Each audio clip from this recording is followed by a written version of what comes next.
পিছনে যাওয়ার রাস্তাই নেই, পিছনে পুলিশ আর সামনে স্বাধীনতা। কিছুই চেঞ্জ হয় না এই দেশে। কেন হয় না জানেন? আমাদের পকেটে দুটো টাকা আসলে একটু চেহারাটাকে চিনলে আমাদের চলার ভঙ্গি চেঞ্জ হয়ে যায়।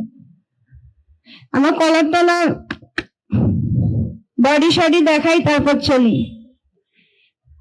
বাঙালির ধ্বংসের কারণে এগুলো, যা কিছু বলছি এতক্ষণ এগুলোই ধ্বংসের কারণ।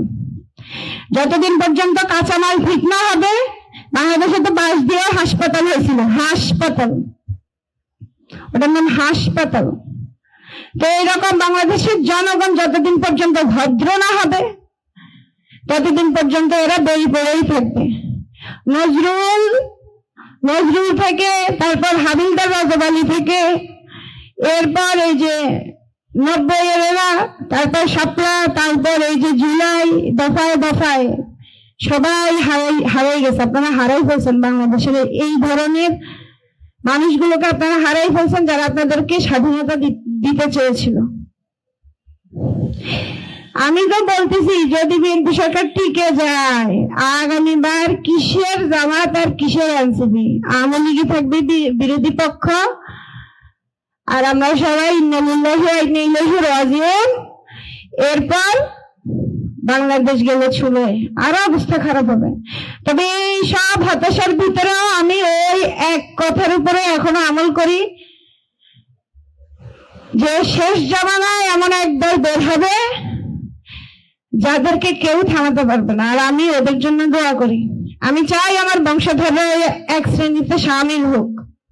হয়তো আল্লাহ ওই এক শ্রেণী তৈরির যে পন্থা, ওটাতেই আমাদেরকে হাঁটাচ্ছে। সবাই নিজের জায়গা থেকে ভদ্র হতে হবে, ইমানদার হতে হবে। বিএনপিরা তারপর আরো কে কে যেন আমার বাড়িতে আমার আব্বাকে এসে বলছিল, প্রথমে বলছিল যে স্যার ওরে আমরা একটু সম্মাননা দিতে চাই। তো আব্বা আমার মতো একটু ঘাটতারা টাইপ মানুষ, সরি আমি আব্বার মতো ঘাটতারা টাইপ মানুষ। আব্বা দৌড়ানি দিচ্ছে, শেষে আমারে ধরছে। পরে আমি বললাম যে আপনি এ কথাই একবার বলে ফেলছেন, আর বলবেন না। ও মা, এর এক সপ্তাহ চাইতে না চাইতে এরা আমার বিরুদ্ধে আন্দোলন শুরু করে দিচ্ছে এলাকায়। এ হচ্ছে বাংলাদেশের অবস্থা।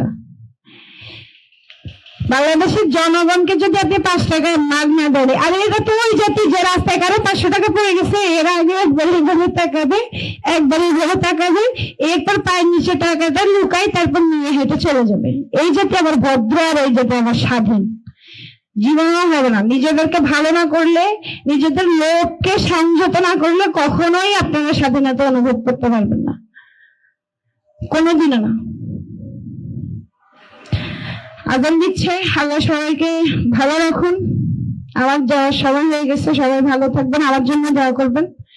আমার প্রত্যাশা হচ্ছে এমন কেউ সরকার গঠন করবে যে বাংলাদেশের আপামর জনতার হয়ে কথা বলবে, আমাদের জন্য কাজ করবে। প্রথম একটু কষ্ট হবে, এ জাতি একটু উন্নয়ন করে, তো একটু কষ্ট হবে। তবে আপনি যদি একবার বিশ্বাস দিতে পারেন যে আপনি এদের জন্য আসছেন, আর নড়বে না। তবে আমি এনসিপির মধ্যে কিছু কিছু ব্যক্তিকে খুব পছন্দ করি, যেমন আমাদের নাসির ভাই কেন জানি বলে ফেলে,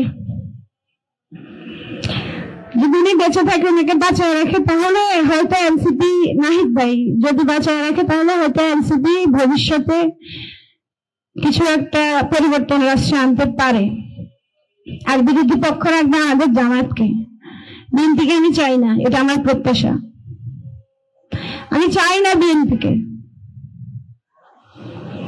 একটা ভ্যালিড পয়েন্টে এরা আমাকে দেখাতে পারে না গত 6 মাসে যে আমি এদেরকে চাইবো।